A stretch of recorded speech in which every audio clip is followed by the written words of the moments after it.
स्वागत है दोस्तों आप लोगों का आपके अपने यूट्यूब चैनल हिंदी मंथन पर। हम लोग वर्णमाला पर आधारित प्रश्नों को सॉल्व कर रहे थे। कल एक पेपर सेट हम लोगों ने सॉल्व कर रखा था। आज उसी श्रृंखला को आगे बढ़ाते हुए वर्णमाला पर और किस किस टाइप के प्रश्न बन सकते हैं उन पर हम लोग विस्तार से चर्चा करेंगे। आइए देखते हैं। पहला प्रश्न दिया गया है कि निम्नलिखित में से अयोगवाह है। आपको बताना है कि निम्नलिखित में से अयोगवाह कौन कौन से हैं। यानी विसर्ग अयोगवाह है, महाप्राण अयोगवाह होता है, संयुक्त व्यंजन अयोगवाह होता है या फिर अल्पप्राण। तो ध्यान रहे, ये जो आप देख पा रहे हैं विसर्ग, ये जो विसर्ग है इसको हम क्या कहते हैं? तो इसी को हम अयोगवाह कहते हैं, क्योंकि अयोगवाह की स्टडी में अंग और आह दो वर्ण सम्मिलित होते हैं। ठीक है। अगला प्रश्न दिया गया है। अगला प्रश्न है निम्नलिखित में से कौन सा पश्च स्वर है? बड़ा आ, ई, जा या फिर ढ़। अब ध्यान में रखना है कि इनमें से पश्च स्वर की अगर हम बात करें, पश्च स्वर कह रहा है तो जा और ढा जो है ये दोनों तो पश्च स्वर है ही नहीं, है ना। तो इसमें बड़ा आ जो है, ये बड़ा आ आपका पश्च स्वर माना जाएगा। क्या भैया? ये जो बड़ा आ दिया गया आपका पश्च स्वर माना जाएगा। अगला प्रश्न दिया गया है कि निम्न क्रमांक में ई स्वर का सही उच्चारण स्थान क्या है? ई स्वर का सही उच्चारण स्थान क्या है? तो ई का जो उच्चारण स्थान होता है वो क्या होता है भैया? तो ई का उच्चारण स्थान जो होता है वो तालु होता है। क्या होता है? तालु होता है। अगला प्रश्न दिया गया है कि व्यंजन वर्गीकरण की दृष्टि से ला व्यंजन किस वर्ण भेद में रखा जाएगा? ठीक है, ला किस वर्ण भेद में रखा जाएगा? ध्यान से समझना इस बात को। इसमें एक तो ये जो लावर्ण है ये वत्सर भी है, वत्सर होने के साथ साथ ये क्या है? दंत भी है। लेकिन ध्यान रखना है, ये पूछ रहा है व्यंजन वर्गीकरण की दृष्टि से, है ना। व्यंजन वर्गीकरण के दृष्टिकोण से अगर देखा जाए तो ध्यान रहे ये जो इसमें दंत दिया गया ये ज़्यादा बेहतर होगा। हालांकि ये ऐसा नहीं कि वत्सर वर्ण नहीं, वत्सर वर्ण है। आपको ध्यान रखना है कि वत्सर वर्ण श्रृंखला के अंतर्गत एक तो आता है नावर्ण, एक आता है लावर्ण, है ना, एक आता है रा, एक आता है शा और एक वर्ण आता है कौन सा? जा। ये ना, ल, र, श और जा, ये पांच वर्ण जो हैं ये वत्सर वर्ण श्रृंखला के अंतर्गत ही आते हैं। ठीक है। तो इसमें आपका लावर्ण भी आ जा रहा है तो ये वत्सर वर्ण भी है। लेकिन ध्यान रहे इसमें जो सबसे अच्छा आंसर आपका बनने वाला है, अगर हम इसी पर किसी एक कोई विकल्प को चुनने के लिए कह जाए, है तो दोनों ही सही, बट किसी एक विकल्प को चुनने की बात कही जाए तो इसमें दंत वर्ण ज़्यादा बेहतर ऑप्शन आपका बनेगा, लेकिन ये वत्सर वर्ण भी है। अगला दिया गया हिंदी शब्दकोश में ज्ञान शब्द कहाँ मिलेगा? आपको मैंने शब्दकोश पढ़ा रखा है, आप प्लेलिस्ट में जाकर के उसको अच्छे से देख लेंगे तो आपको समझ में आ जाएगा कि हम शब्दकोश के अनुसार किसी भी शब्द को कैसे व्यवस्थित कर सकते हैं, किसी भी शब्द को कहाँ ढूंढ सकते हैं। इसे ध्यान रखना है कि जो ज्ञान शब्द है वो ज्ञान शब्द आपको मिलेगा छा वर्ण वाले क्रम में। कहाँ मिलेगा भैया? ये जो आप छा देख रहे हैं ना, छा, ये छा वर्ण क्रम यहाँ आपको दिखेगा। ठीक है, क्योंकि ज्ञा जो है वो जा के बाद में दिखेगा, तो चा, छा, ज के बाद में ज्ञा है, ज्ञान शब्द आपको देखने के लिए मिलेगा। तो ये आपको छा के अंतर्गत ही देखने के लिए मिल जाएगा। ठीक है। अगला दिया गया हिंदी वर्णमाला में व्यंजन वर्णों की संख्या कितनी होती है? तो हिंदी वर्णमाला में जो व्यंजन वर्ण हैं उनकी संख्या कितनी मानी गई भैया? तो उनकी संख्या मानी गई है 33। कितनी मानी गई है? 33 मानी गई है। अगला प्रश्न दिया गया है कि छा वर्ण किसके योग से बना है? छावर्ण जो दिया गया है वो किसके योग से बना है? तो इसमें ध्यान रखना है कि जितने भी आपके संयुक्त व्यंजन वर्ण होते हैं उसमें पहला वर्ण जो होता है उसमें क्या होता है? आधा होता है। इसमें का आधा है और शा पूरा है, यानी पहला ऑप्शन आपका इसमें सही है। अगला दिया गया है कि हिंदी शब्दकोश में छा का क्रम किस वर्ण के बाद में आता है? किस वर्ण के बाद में आता है ना। शब्दकोश के अनुसार आपको बताना है। आपको ध्यान रखना है कि इसमें ये जो कावर्ण देख रहे हैं आप, कावर्ण, इस का के बाद में ही छावर्ण आपको देखने के लिए मिलेगा। अगला प्रश्न दिया गया है कि ज्ञान वर्ण किन वर्णों के संयोग से बना हुआ है। ज्ञावर्ण, जो ज्ञावर्ण बना है वो किसके योग से बना हुआ है? तो ध्यान रहे जा और या मैंने आपको बताया ना, इसमें जो पहला वर्ण होता है वो हमेशा क्या होता है? तो पहला वाला वर्ण ही हमेशा आधा होता है। ठीक है, हमेशा क्या होता है? आधा होता है। ठीक है, समझ में आया? अगला प्रश्न दिया गया है, यहाँ पर ध्यान से देखेंगे। अगला प्रश्न दिया गया है कि पंचांग शब्द से उच्चरित ध्वनियों का लेखन निम्नलिखित में से किसमें हुआ है? मतलब शुद्ध पंचांग शब्द कहाँ लिखा गया है? तो कल वाले जो कल प्रैक्टिस पेपर हम लोग सॉल्व कर रहे थे उसमें भी ये प्रश्न दिया गया था और यहाँ भी वही प्रश्न आ गया है। तो मैंने आपको सही लिख करके बाकायदे बताया था कि इसमें सही कौन सा होगा। समझ में आ रहा ना? ये सी वाला ऑप्शन इसका एकदम राइट आंसर हो जाएगा। इसमें शुद्ध पंचांग ये लिखा गया है। ठीक है, अगला प्रश्न दिया गया है कि द्वित्व का प्रयोग किस शब्द में नहीं हुआ है? देखो ये प्रश्न भी कल आया था, किसमें नहीं हुआ है? मैंने बताया था, बताइए कौन सा इसमें सही आंसर हो जाएगा। तो ऑप्शन नंबर डी, इसमें बग्गा सही है, या ऑप्शन नंबर बी कुत्ता सही है, या ऑप्शन नंबर ए सच्चा सही है? ध्यान रहिए, कोई भी सही नहीं है। इसमें जो सही आंसर होगा वो वल्गा हो जाएगा, क्योंकि वल्गा जो है ये संपृक्त ध्वनि है, शेष सभी द्वित्व के श्रेणी में ही आएंगे। तो यानी आपका जो राइट आंसर हो जाएगा वो क्या हो जाएगा? तो राइट आंसर आपका वल्गा हो जाएगा। ठीक है, अगला दिया गया है कि निम्नलिखित में से कौन सी बात गलत है? आपको बताना है कि इनमें से कौन सी बात गलत कही गई है ना? यानी जो आपका धा वर्ण है वो सघोष है, महाप्राण है, दंत है। आपको गलत बताना है, गलत। अगला दिया गया बा सघोष है, ओष्ठ है, महाप्राण है। ठीक है, इसमें चा अघोष है, तालव्य है, महाप्राण है। ठीक है, खा कंठ है, महाप्राण है, अघोष है। ठीक है, इसमें गलत ध्यान रखना है। तो इसमें गलत बात जो कही गई है वो ऑप्शन नंबर बी है। ये सघोष तो है, बा ओष्ठ भी है, लेकिन ये क्या नहीं है? महाप्राण नहीं है। ये महाप्राण वर्ण नहीं है, ये एक अल्पप्राण वर्ण की श्रेणी में आता है। ठीक है, अगला प्रश्न दिया गया है कि यदि नीचे का होठ पूरी तरह से काट दिया जाए, अगर नीचे का होठ पूरी तरीके से काट दिया जाए तो किस ध्वनि के उच्चारण में आपको कठिनाई होगी? भाई जाहिर सी बात है, नीचे का होठ अगर काट दिया जाएगा तो ओठ से बोले जाने वाले जो वर्ण होंगे उनको तो बोलने में कठिनता होगी ना। तो देखो इसमें कौन सा है? ला नहीं, कोई दिक्कत नहीं। बा, देखो बा जब बोल रहे हैं आप तो बा बोलने में होठ हमारा सक्रिय है, और जब होठ रहेगा ही नहीं तो जाहिर सी बात हम क्या नहीं बोल पाएंगे? तो इस बा को हम नहीं बोल पाएंगे, इस बा वर्ण को हम नहीं बोल पाएंगे। अगला दिया गया है कि उच्छिप्त ध्वनि का प्रयोग हुआ है। उच्छिप्त ध्वनि का प्रयोग हुआ है किसमें? है ना, उच्छिप्त कौन सा है? अड़ा अढ़ा है, तो अड़ा अढ़ा वर्ण का प्रयोग किसमें हुआ? जाहिर सी बात है ऑप्शन नंबर सी जो दिया गया है इसमें ही अड़ा अढ़ा वर्णों का प्रयोग किया गया है। भाई पढ़ाई में आए ना अड़ा, ये क्या, ये उच्छिप्त ही तो है। अगला दिया गया है कि शब्दकोश में श्रद्धा शब्द किस शब्द से पहले आएगा? किस शब्द से पहले आएगा? तो ध्यान रहे, इसमें जो सबसे राइट आंसर आपका बनेगा वो बनेगा श्रमिक बनेगा। क्या बनेगा?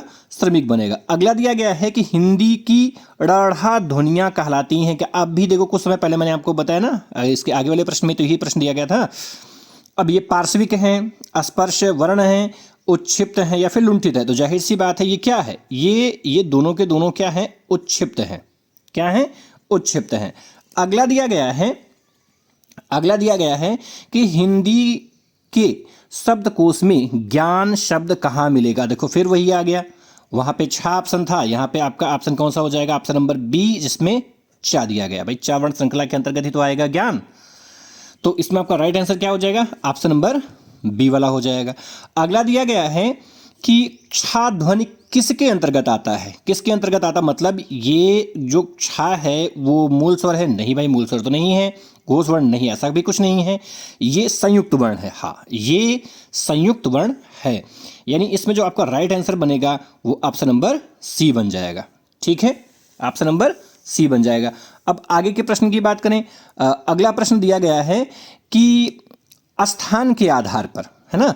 स्थान के आधार पर बताइए कि मूर्धन्य व्यंजन कौन सा, स्थान का मतलब उच्चारण स्थान की बात कर रहे हैं, उच्चारण स्थान के आधार पर कौन सा आपका मूर्धन्य में, तो भाई मूर्धन्य में कौन सा आता है, ट ठ ड ढ अणा यही आते हैं। तो इस आधार पर अगर हम लोग देखें तो एकदम सही आंसर हमारा कौन सा हो रहा है, ऑप्शन नंबर सी आपका एकदम राइट आंसर हो जाएगा। अगला प्रश्न दिया गया है कि श यानी कि तालव्य सा, मूर्धन्य सा, दंत सा और हा कौन से व्यंजन कहलाते हैं। मतलब आप इनको प्रकंपित कहते हो, नहीं ऐसा तो कुछ भी नहीं है।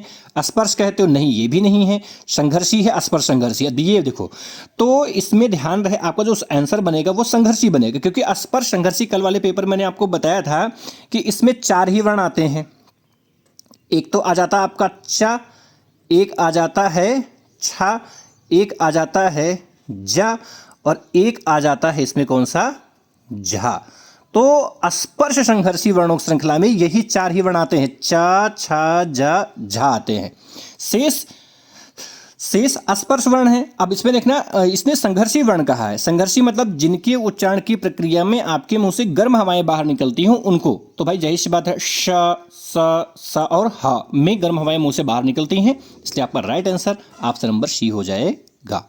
अगला दिया गया कि निम्नलिखित में बताइए कि नवीन विकसित ध्वनियाँ कौन सी हैं। नवीन विकसित ध्वनियाँ आपको बताना है।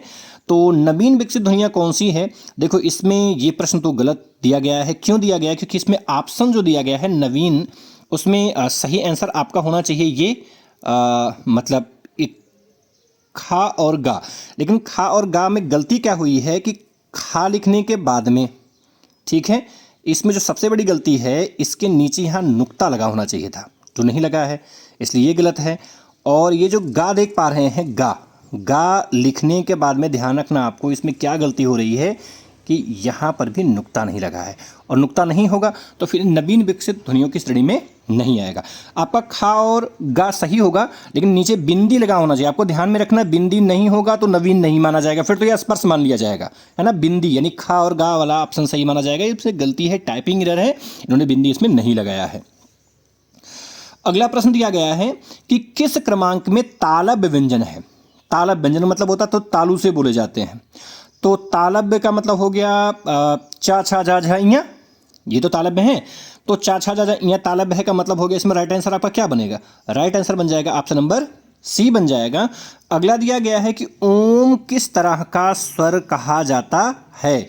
ओम जो है वो हरा स्वर है, नहीं, प्लुत स्वर है। हाँ, ये प्लुत स्वर ही है। क्या है, प्लुत स्वर है, क्योंकि इसमें जो 3 की आकृति देख पा रहे हैं, ये जो 3 की आकृति बनी देख रहे हैं ना, तो ये इसी की वजह से प्लुत स्वर की श्रेणी में ये आ रहा है। हालांकि प्लुत स्वर वर्णों की संख्या कितनी है, तो प्लुत स्वर वर्णों की संख्या टोटल 8 मानी गई है। आगे की बात करें, जिन स्वरों के उच्चारण में मुंह सबसे कम खुलता है, तो मुंह सबसे कम जिसमें खुलता है आपको वो बताना है। तो ध्यान रखना है, इसमें सबसे कम मुख जो खुलता है वो किस में खुलता है, समृत में खुलता है। सबसे कम समृत में खुलता है और सबसे ज़्यादा विपरीत में खुलता है, लेकिन आपको सबसे कम बताना है, तो आपका right answer option number A हो जाएगा। अगला दिया गया है कि ना व्यंजन का उच्चारण स्थान क्या है। ना व्यंजन का उच्चारण स्थान क्या है, तो भाई जाहिर सी बात ये वत्सर वर्ण है। मैंने आपको बताया न ल र श जा, ये क्या है आपके वत्सर वर्ण है। तो ऐसी कंडीशन में ये वत्सर भी है। अच्छा, इयम गणनम नासिक वर्ण है ना, अंगा इया अणाना और मा, ये क्या है, नासिक वर्ण है। यानी आपका जो सही आंसर बनेगा ऑप्शन नंबर बी बन जाएगा।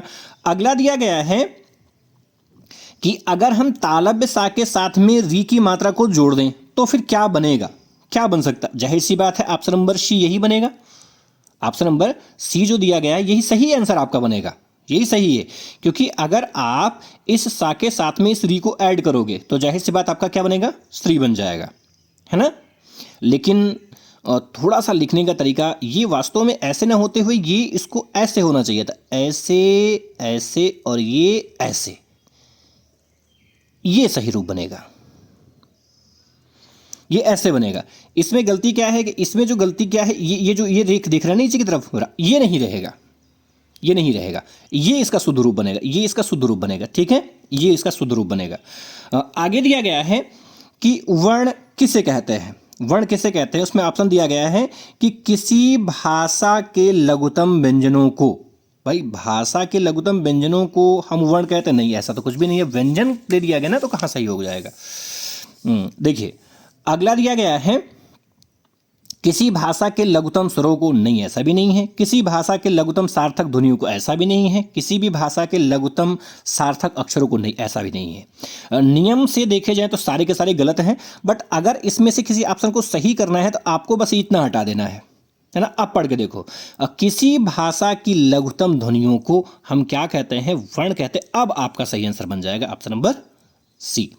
दिया गया है कि री को कहेंगे, हम री को क्या कहेंगे, री को हम क्या कहेंगे, मतलब इसे अक्षर कहेंगे, वर्णमाला कहेंगे, व्यंजन कहेंगे, स्वर कहेंगे। तो जाहिर सी बात है भाई, री क्या है, तो री आपका जो है वो एक स्वर वर्ण है। क्या है, स्वर वर्ण है। अगला दिया गया है कि शुद्ध वर्तनी किस क्रमांक में है, शुद्ध वर्तनी की बात कर रहा है।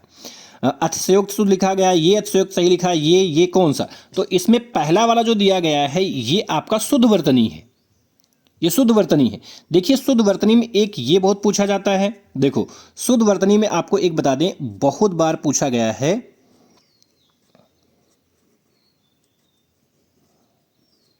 अभ्यंतर। ठीक है, ये अभ्यंतर भी कई बार वर्तनी शुद्ध वर्तनी के रूप में पूछा जाता है, ये ध्यान रखना आपको, ये शुद्ध वर्तनी में पूछा गया है। ठीक है, ये कई बार पूछा गया है। शुद्ध वर्तनी में कई बार आपसे पूछा गया है कवयत्री,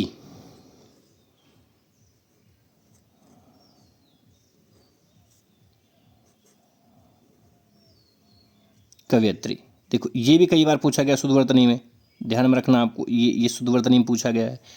ठीक है, तो ये आपको ध्यान रखना है, ये शुद्ध वर्तनी की चीज़ें हैं। कवयत्री, अभ्यंतर भी पूछा गया, कवयत्री भी पूछा गया है, अतिशयोक्त भी पूछा गया है, ये सब शुद्ध वर्तनी में।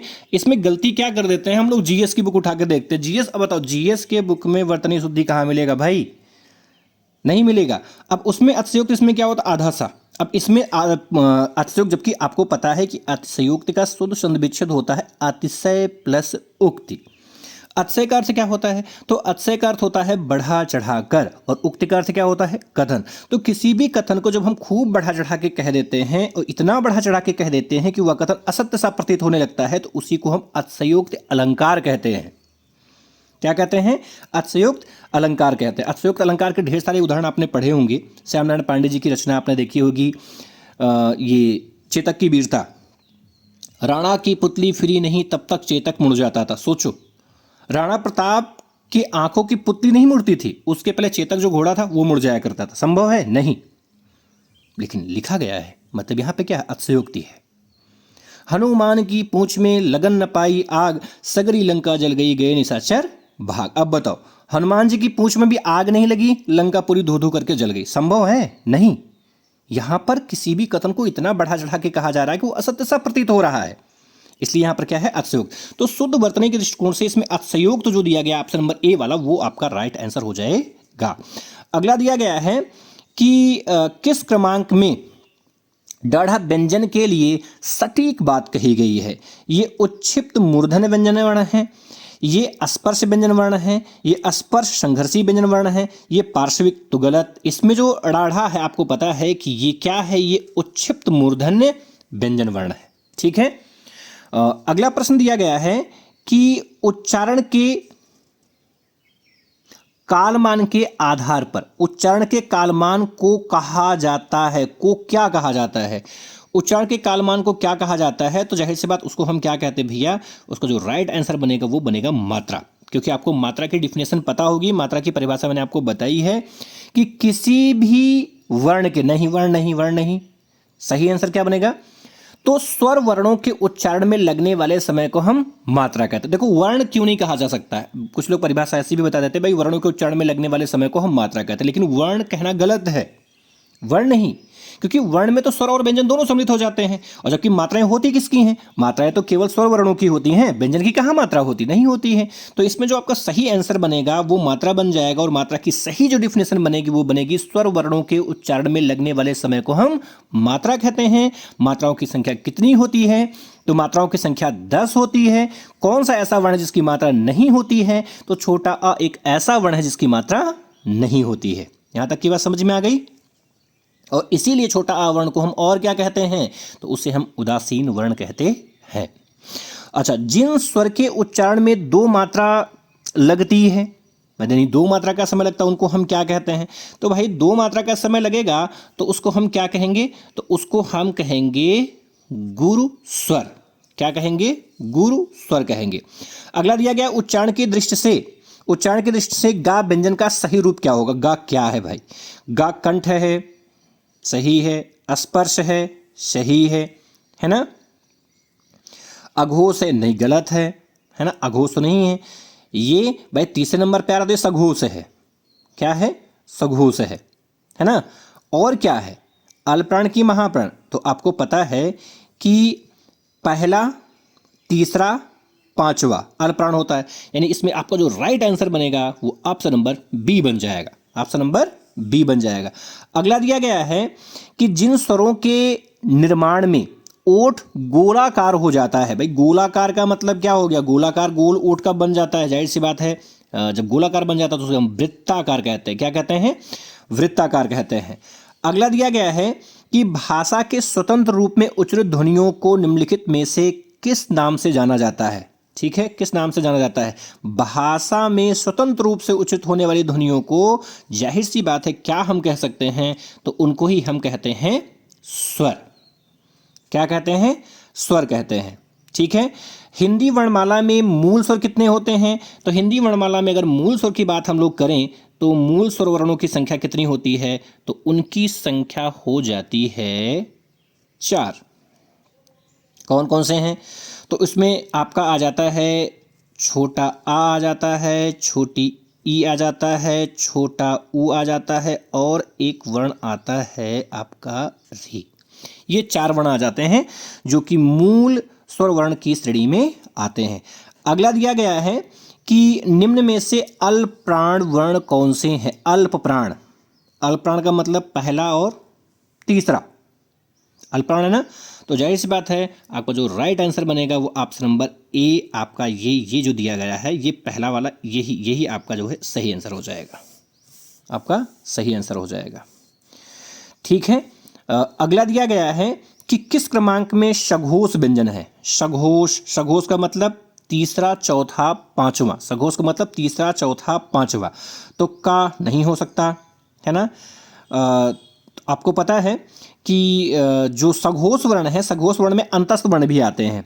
अंतस्थ वर्ण भी सघोष में आते हैं। भाई किस प्रत्येक वर्ग का तीसरा, चौथा, पांचवा वर्ण अंतस्थ वर्ण, हा वर्ण और सभी स्वर क्या होते हैं, सघोष होते हैं ना। तो इसमें यारा लावा ये भी तो सघोषी होगा, यानी ऑप्शन नंबर बी आपका राइट आंसर हो जाएगा। अगला दिया गया है कि छोटा आ स्वर का उच्चारण स्थान क्या होता है, तो इसका उच्चारण स्थान कंठ होता है। अगला दिया गया है कि निम्न में से कंठ तालव्य स्वर कौन से। कंठ तालव्य यानी जो कंठ से बोला जाए और तालु से बोला जाए, तो कंठ तालु से कौन से बोले जाते हैं, जाहिर सी बात है ए और ए कंठ तालव्य से बोले जाते हैं। अगला दिया गया है स्पर्श व्यंजनों को उच्चारण स्थान के आधार पर कितने भागों में बांटा गया है। उच्चारण स्थान के आधार पर कितने भागों में बांटा गया है। ठीक है। तो स्पर्श व्यंजन वर्णों को उच्चारण स्थान के आधार पर अगर हम लोग बात करें तो इनको हमने कितने हिस्सों में बांटा है, इनको हमने 5 हिस्सों में बांटा है। कितने हिस्सों में बांटा है, 5 हिस्सों में। भाई आपको पता है वर्ग कितने, 5 ही तो हैं। का वर्ग, चा वर्ग, टा वर्ग, ता वर्ग, पा वर्ग, 5 वर्ग हैं। इन्हीं 5 वर्गों में हमने पूरे स्पर्श वर्ग श्रृंखला को वर्गीकृत किया है। आगे की बात करें, दिया गया है कि निम्नलिखित में से किस वर्ण के उच्चारण में जिह्वा दांतों का स्पर्श करती है। जिह्वा जो है वो दांतों का स्पर्श, जाहिर सी बात भाई दांतों का स्पर्श जिह्वा तभी करेगी जब आप दंत वर्ण बोलेंगे, है ना। तो त, थ, द, ध आप बोल के भी देखें, बोल के अगर आप देख रहे हैं तो आपके समझ में आना चाहिए कि ता वर्ण जो है उसको, उसमें जब आप बोलेंगे तो आपकी जो जिह्वा है वो दांत को पीछे से स्पर्श करती है। अगला दिया गया है कि निम्नलिखित में से तालव्य व्यंजन वर्ण कौन सा। तालव्य का मतलब तालु से बोला जाने वाला, और तालु से बोला कौन सा जाता है, चाछा जाझा। क्या बोला जाता है, चाछा जाझा, तालु से बोला जाता है। और ये पाफा बाभा ये ओष्ठ से बोला जाता है। और काखा गाघा अंगा ये कंठ से बोला जाता है। ठीक है। टाठा डाढ़ा अड़ा ये मूर्धन्य ध्वनियां हैं, इनको मूर्धा से बोला जाता है। आगे हम देखें, अगर अनुनासिक ध्वनियों का सही क्रम क्या है, अनुनासिक ध्वनियों का सही क्रम क्या है, तो अंगा है, इया है, अणा है, ना है और म है, यानी ऑप्शन नंबर बी आपका इसका राइट आंसर हो जाएगा। अगला दिया गया है कि किस क्रमांक में सघोष व्यंजन है, सघोष व्यंजन, सघो नहीं, किस क्रमांक में अघोष व्यंजन है। अघोष का मतलब पहला दूसरा, तो ता था, जाहिर बात ता के बाद था पहला दूसरा है, तो आपका राइट आंसर क्या हो जाएगा, इसमें right answer option number A हो जाएगा आपका, ये राइट आंसर आपका है। ठीक है, आगे दिया गया है कि किस क्रमांक में मूल स्वर है, मूल स्वर। अब मूल स्वर का मतलब वही चार है ना, छोटा, छोटी, छोटा ऊ और री, आपका राइट आंसर जो बनेगा ऑप्शन नंबर ए बन जाएगा। अगला दिया गया है किस क्रमांक में अघोष व्यंजन है। अघोष का मतलब हो गया वर्ग का पहला और दूसरा वर्ण, उसके अलावा कौन से आते हैं, उसके अलावा आपके तीनों सा भी इसी में सम्मिलित होते हैं, तीनों सा भी इसी में सम्मिलित होते हैं, यानी ऑप्शन नंबर डी आपका राइट आंसर हो जाएगा।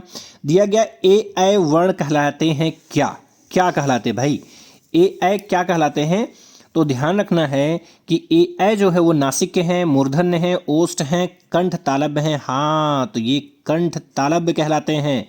अगला दिया गया है कि कौन सा वर्ण सघोष, यानी घोष का मतलब सघोष ही होता है, कौन सा वर्ण घोष नहीं है, और घोष नहीं है का मतलब ये हो जाएगा, इसमें घोष नहीं है, ए है, छा है तो चा छा ये तो होता है, चा छा, हाँ ये नहीं है इसमें, क्योंकि ये क्या है, छ अघोष वर्ण है।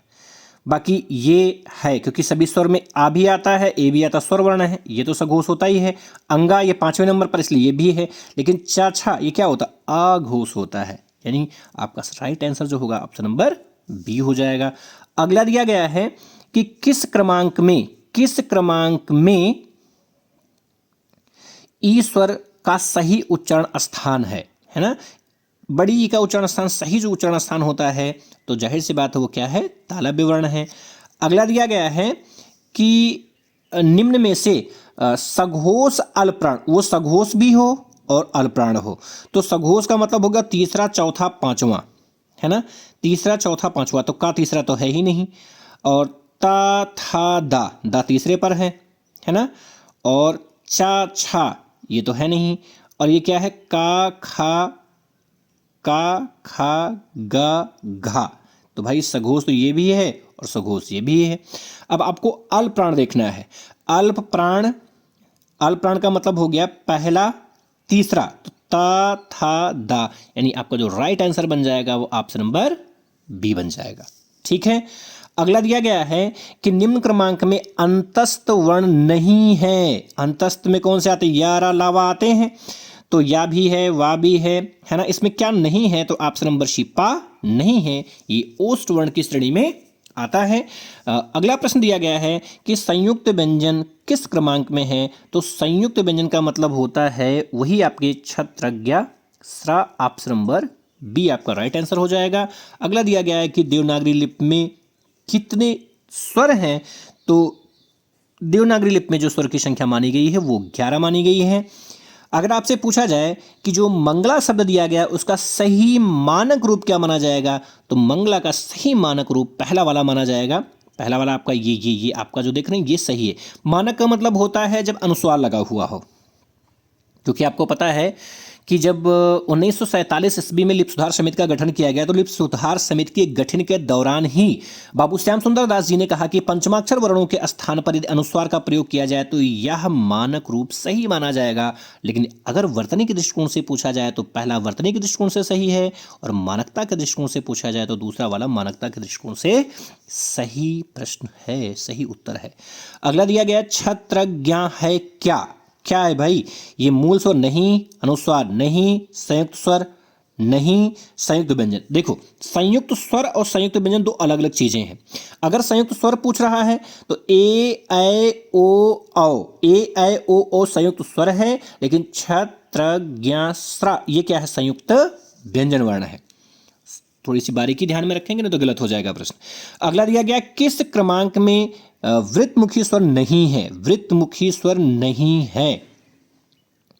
वृत्तमुखी का मतलब वही आपका छोटा ऊ, बड़ा ऊ, ओ और औ, ये आपके वृत्तमुखी हैं।